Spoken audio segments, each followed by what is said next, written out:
सृष्टि के आदिकाल से भारत के सुपवित्र पुण्य क्षेत्र में भगवान की लीला परंपरा असंभव असंख्य घटनाओं का समावेश और सफलता देखकर मनुष्य मन मुग्ध रहा है और रहेगा। यह वही भूमि है जिसकी उपजाऊ शक्ति, जिसका स्वाभाविक सौंदर्य, जिसकी चिर हिम मंडित उत्तम पर्वत श्रृंखला, जिसके घने जंगल, शांति निलय तपोवन, जिसके निस्तब्ध नीरों गिरिकतर, जिसके सुनसान मैदान, पूर्व नदी और झीलें सदाबहार शोभाशाली बनी रत के लोगों के नयन और मन को शीतल बनाती है। यह वही देश है जिसकी खाने अनंत काल से अनंत रत्न देती हुई संसार के लोगों को सुख समृद्धि की वृद्धि करती आई है। इसीलिए भारत की भूमि को रत्न प्रशिविनी भी कहा जाता है। यह वही देश है जिसका समुद्र तट चिरकाल से अतिथि अभ्यागतों के पदार्पण और विदेशी सौदागरों के कोलाहल से परिपूर्ण रहा है।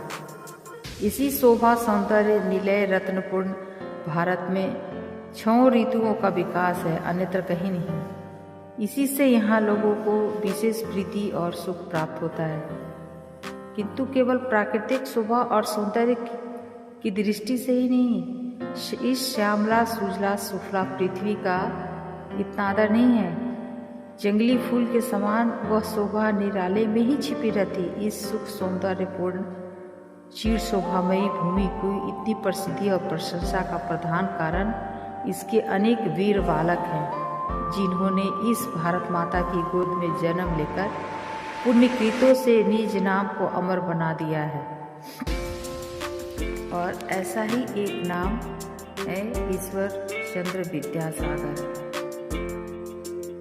कवि कुल सम्राट महामती कालिदास जिस महासभा के राजकवि और प्रधान रत्न थे, वह महाराज विक्रमादित्य का कीर्ति मंदिर इसी भारत में था। और यह सब कीर्ति गाथा अनंत काल तक भारत के गौरव की घोषणा करती रहेगी। शिवाजी, रंजीत सिंह, राज सिंह, राणा प्रताप सिंह, पृथ्वीराज भारत के अनेक महान सपूत इसी पवित्र भूमि की उपज रहे हैं। सत्य धर्मपरायण विचित्र बलशाली महानुभाव भीष्म, अर्जुन, कर्ण आदि वीर पुरुष, और यही पुण्य भूमि उनके मानव प्रेम प्रचार का पुनीत तीर्थ है। शंकर भगवान के सुविशाल कीर्तय, स्तंभ स्वरूप वेदांत भाष्य आदि ग्रंथ इस भारत की महिमा की पराकाष्ठा है। धर्म, नीति, समाज तत्व और जनहितकर अनुष्ठान आदि के उच्चतम सोपान पर चढ़कर अंत को जब धर्महीनता और सामाजिक अवनति के प्रबल भंवर में पड़कर आर्य जाति डूब गई, जब आर्यों का देश पराये हाथों में चला गया, और जब उन्होंने अपने घर में दूसरों के धन से पलना सीख लिया, तब भी उस निराशा के घने अंधकार में उन मृत प्राय नर नारियों में नाना गुरु गोविंद सिंह, दादू कबीर, श्री चैतन्य, नित्यानंद, सूरदास, तुलसीदास आदि धर्मात्मा ईश्वर भक्त साधुओं का यहाँ अभ्युदय हुआ है।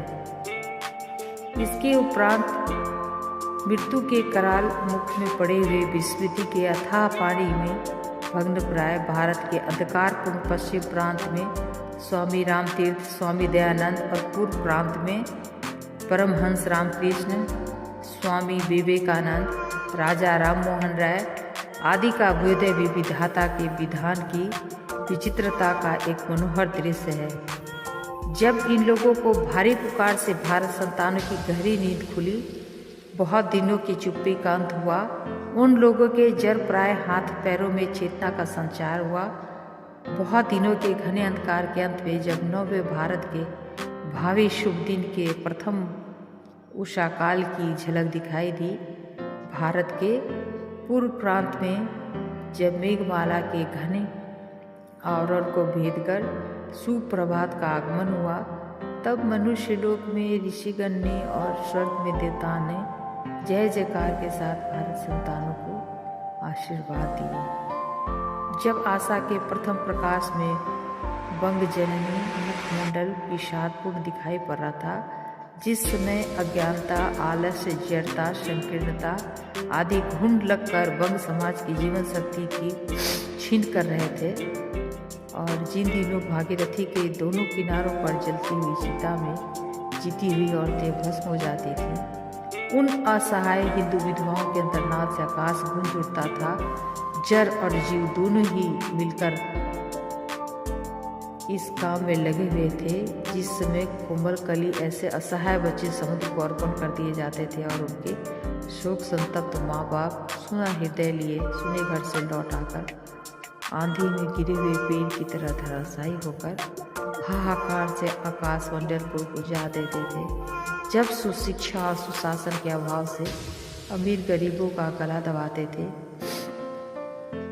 एक आदमी दूसरे का सर्वस्व हजम करने की निरंतर चेष्टा करता रहा, तब जब असहाय अबला स्त्रियों के पक्ष का समर्थन करने के लिए और गरीब प्रजा की स्वार्थ रक्षा और सुख वृद्धि के लिए दृढ़तम धर्मात्मा राजा राम मोहन राय ने इंग्लैंड की यात्रा की थी। जब भारत की आशा का बाल सूर्य क्रमशः पश्चिम आकाश में ढल रहा था, जब बंगाल का सूर्य अटलांटिक महासागर के गंभीर गर्भ में सदा के लिए डूब गया था, तब कौन जानता था कि एक और बालक जन्मभूमि की भलाई के लिए अवतार लेगा। उस समय कौन जानता था कि संस्कृत कॉलेज की निम्नतम श्रेणी का 10 वर्ष का बालक महात्मा राजा राम मोहन राय के पद का अनुसरण करेगा। कौन जानता था कि राम मोहन राय ने जिस समाज संस्कार की सूचना करके असमय में आत्मीय स्वजनों से दूर विदेश में शरीर त्याग दिया, उस सत्य अनुष्ठान का सूत्र वह बालक ईश्वर चंद्र को हाथ में दे गए हैं। हुगली के दक्षिण सीमांत में स्थित छोटा सा गांव राधानगर मेदिनीपुर के उत्तर प्रांतस्थ वीर सिंह गांव के साथ बंगाल के सामाजिक इतिहास में एक ही सूत्र में ग्रंथित होगा। कौन जानता था? पर विधाता की इच्छा को कौन जान सकता है? दिव्य ज्ञान संपन्न साधु जन ही विधाता के अंगुली संकेत को समझ सकते हैं। दूसरों की क्या मजाक। बंगाल के सुदिन के सुप्रभात में ईश्वर चंद्र ने जन्म लिया था। उनका जन्म समाज, विश्व, समाज संस्कार और सामाजिक परिवर्तन के समय में हुआ था। वह जिस समय वीर सिंह गांव की झोपड़ी में माता की गोद में बचपन बिता रहे थे, उस समय कलकत्ते में राजा राम मोहन राय, डेविडियर, दीवान राम कमल सेन और सर राजा राधाकांत देव बहादुर उनके भावी कर्म क्षेत्र को तैयार कर रहे थे। बालक ईश्वर चंद्र जिस समय देहात के मैदान में खेल कूद कर समय बिताते और अत्यंत अधिक उदंड स्वभाव के कारण पड़ोसियों की तरह तरह के क्लेश पहुंचाने में आनंद का अनुभव करते थे, उस समय किसने सोचा था कि गंवई गांव का पर्ण कुटीरवासी या दरिद्र ब्राह्मण संतान अपने अध व्यवसाय और सहिष्णुता के कारण पौरुष और प्रतिभा के पराक्रम से बंग समाज को हिला देगा। विद्यासागर का चरित्र विचित्र घटनाओं से परिपूर्ण है और वे घटनाएं इतना चित्त को मुग्ध करने वाली और उद्देश्यपूर्ण हैं कि उनकी आलोचना से क्षुद्र हृदय और क्षुद्र ज्ञान वाली लोकमंडली का विरोध कल्याण होने की संभावना है। विद्यासागर महाशय एक बहुत गरीब माँ बाप के घर पैदा होकर स्वयं सर्वगुण संपन्न पुरुष रत्न कैसे बन सके? क्या किसी ने इस पर विचार किया? जो महापुरुष आगे चलकर विशेष रूप से प्रतिपत्ति प्राप्त करने में अपनी विद्या, बुद्धि और शक्ति सामर्थ्य लगाकर अपने और असंख्य लोगों के सुख और समृद्धि की वृद्धि कर सकते हैं, उन्हें पृथ्वी के लोग सहज ही अपने से अलग कर देते हैं। और यदि वे अन्य 10 आदमियों की तरह न्याय अन्याय के विचार से शून्य होकर चिरागत पद्धति का अनुसरण न करके स्वयं अपनी राह खोज लेते हैं और अन्य 10 आदमियों को भी उस मार्ग पर चलाने या चलने में सहायता पहुंचाते हैं, उन्हें लोग दैव बल संपन्न महापुरुष समझते हैं और कहते हैं कि वह व्यक्ति भगवान की विशेष कृपा पात्र करके सिद्ध पुरुष हो गया है। ऐसे मनुष्यों का जन्म वृत्तांत साधारणतः कुछ असाधारण और अश्रुपूर्ण घटनाओं से पूर्णवत लाया जाता है। पुण्य बतलाया जाता है और उस किसी पुरुष के जीवन से संबंध रखने वाली ये अलौकिक आख्यायिकाएँ सत्य ही होती हैं, उन्हें झूठ समझने का कोई कारण नहीं। विद्यासागर महाशय के जन्म वृत्तांत में भी इस प्रकार की कुछ विचित्र कहानियाँ सुनने को मिलती हैं। कहा जाता है कि जब विद्यासागर माता के गर्भ में थे तो उनकी माता पागल थी। उस समय जब विद्यासागर गर्भ में थे तो उस समय उनकी माता पागल थी। अनेक प्रकार की दवाएं होने पर भी उनका यह रोग आराम नहीं हो सका, किंतु विद्यासागर महाशय के जन्म लेते ही वह आरोग्य हो गईं। उनका ज्ञान और भाव सब पूर्ववत हो गया, पहले की तरह। उनको अचानक पूर्वावस्था में देखकर सभी को बड़ा आश्चर्य हुआ। कहा जाता है कि उदयगंज निवासी ज्योतिषी भवानंद शिरोमणि भट्टाचार्य महाशय ने आसन प्रसवा वधू की जन्म कुंडली देखकर बतला दिया था कि उन्हें किसी प्रकार की रोग बाधा नहीं है और उनका शरीर स्वस्थ है। ईश्वर का कृपा पात्र कोई महापुरुष उनके गर्भ में आया है। उसी के तीव्र तेज से वह इतनी अधीर हो पड़ी है। इस विशेष शक्तिशाली बालक के पैदा होते ही उनका चित्त स्वस्थ हो जाएगा। जब भट्टाचार्य महाराज महाशय का कहना सच निकला तो उस बालक के महापुरुष होने के संबंध में भी लोगों की धारणा प्रबल हो गई थी। बालक ईश्वर चंद्र को महापुरुष समझने का एक और कारण था।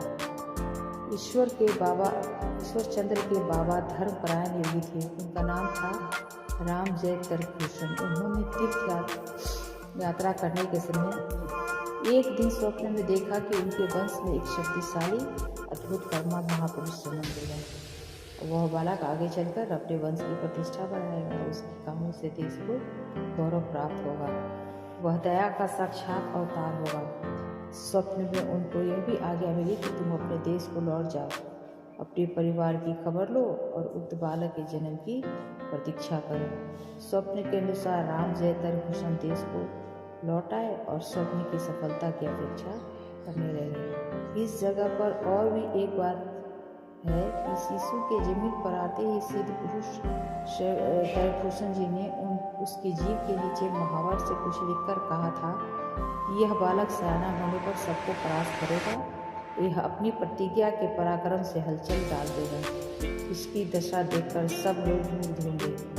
मैं ही इसका दीक्षा गुरु होता हूँ और इस बालक का कोई और गुरु नहीं होगा। आज मेरा स्वप्न सफल हुआ और मेरा वंश पवित्र हो गया। ईश्वर चंद्र जब पैदा हुए उस समय उनके पिता ठाकुरदास बंदोपाध्याय घर में नहीं थे।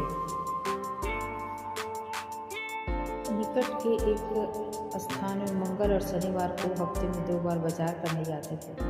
मंगलवार को भोजन करके वह बाजार गए थे। राम जय तर्कभूषण पुत्र जन्म का शुभ समाचार सुनाने के लिए उधर ही जा रहे थे।